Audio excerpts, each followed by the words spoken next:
हर जी। राधे राधे राधे।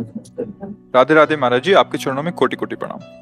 महाराज जी, क्या मेहनत नसीब बदल सकती है और क्या बिना मेहनत के नसीब का सब प्राप्त हो सकता है? हाँ, उसे मतलब आप ग्रामीण भाषा में प्रश्न कर रहे हो।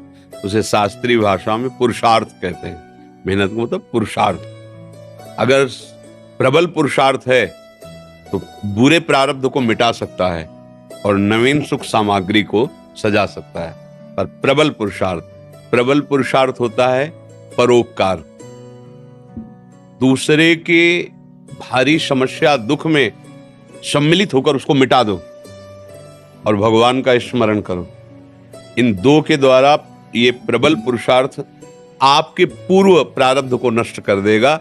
जैसे मेहनत बहुत करते हैं और लाभ बहुत कम प्राप्त होता है, और बहुत कम मेहनत करते हैं बहुत ज्यादा लाभ प्राप्त होता है। ऐसे व्यक्ति देखे जाते हैं कि जिनकी दिनचर्या में मतलब भाग्यवश केवल धन आ रहा है, कोई मेहनत नहीं। और एक आदमी है दिन भर मेहनत करता है, 400-500 रुपया, वो भी पूरे परिवार को ठीक से पूरा भोजन, वस्त्र, पढ़ाई लिखाई सब नहीं कर पा रहा।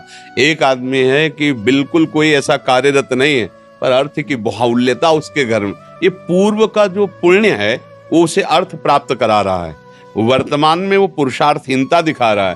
तो जब तक प्रारब्ध भोग है पुण्य का तब तक चलता रहेगा। अब एक है वर्तमान में बहुत पुरुषार्थ कर रहा, मेहनत कर रहा है, लेकिन पूर्व का पाप उसे आगे नहीं बढ़ने दे रहा।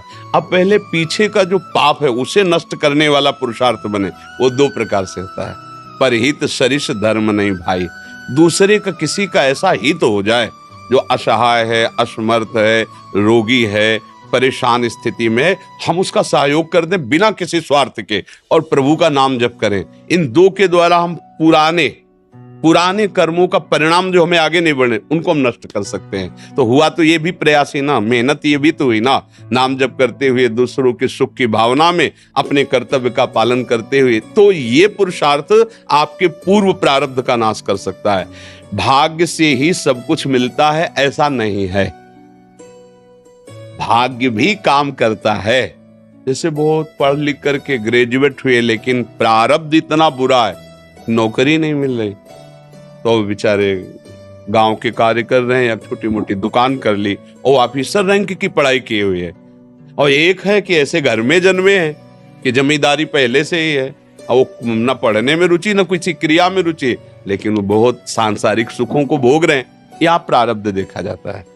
लेकिन एक है कि बहुत गरीब घर में जन्मा, बहुत मुश्किल से उसके माता पिता ने पढ़ा पाया, पर उसने जी जान से मेहनत की, इतना पुरुषार्थ किया कि वो गांव में सबसे बड़ा आदमी बन गया। ये भी देखा जाता है। जो अपने पुरुषार्थ को प्रबल कर दे तो प्रारब्ध को मिटाया जा सकता है। अगर पुरुषार्थ हल्का हुआ तो प्रारब्ध जोर कर देगा और आगे नहीं बढ़ पाएगा। सबसे जोर का पुरुषार्थ है परहित करना और भगवत स्मरण करना। ये मतलब शास्त्र की एकदम सार बात बता रहे हैं। जिसको संसार में सबसे जल्दी उन्नति प्राप्त करनी हो, ये दो बात पकड़ ले। भगवान से मनावे कि कभी किसी की सेवा का अवसर हमें दीजिए। माता पिता, गुरुजन, कोई बाहरी पशु पक्षी, ऐसा कोई बीमार व्यक्ति जिसका कोई सहयोगी नहीं, कोई ऐसा जिसको हमें अवसर मिला है, बहुत बड़ी मतलब ये बिल्कुल रामबाण औषधि समझो कि इसमें अचूक वो तुम्हारे प्रारब्ध को विध्वंस कर देगी। जहां तुमने किसी असहाय की बिना स्वार्थ के, बिना कुछ लेने की भावना के और तन मन धन वचन से सेवा की और भगवान का स्मरण किया, ये तुम्हारे पूर्व प्रारब्ध का नाश कर देगा। और जब हम दूसरों का सुख छीनते हैं, ये भी मेहनत है। चोर भी तो मेहनत करता है, न जाने कितना हिम्मत करता है दूसरों की संपत्ति चुराने के लिए, मारपीट सहता है, मारपीट करता है। वो मेहनत करके दूसरे का धन अपहरण करके दूसरे को दुख देने वाली क्रियाएं करता है, तो उसकी ये मेहनत, उसके पूर्व के पुण्य जो जमा है आगे सुख देने वाले, उनका नाश प्रारंभ हो जाता है। पूर्व का पाप और वर्तमान का पाप, ये जब दोनों मिलेंगे तो किसी काम का नहीं कहते मिट्टी में मिल गया, किसी काम का नहीं, सब विध्वंस हो जाता है। इसलिए सदाचरण करो। और ये अंदर की बात कह रहा हूं, हृदय की, दूसरों को सुख पहुंचाने की भावना ले आओ और नाम जप करो, जय को प्राप्त हो जाओगे। परहित सरिस धर्म नहीं भाई।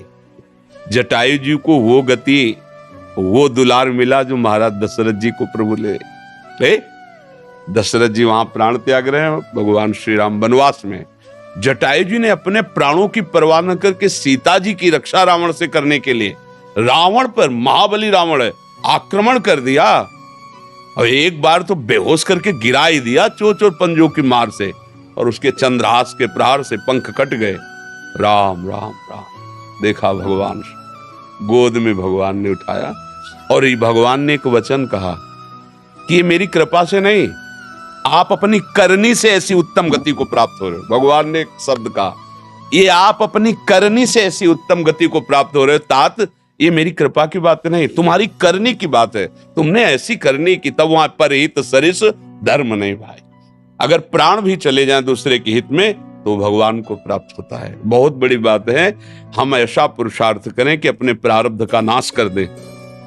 जो हमारा बुरा प्रारब्ध हमको नष्ट करने, हमें दुख देने, हमें विपत्ति में फंसाने आया, मंगल हो जाएगा। भगवान का नाम और दूसरों को सुख प्रदान करने की भावना।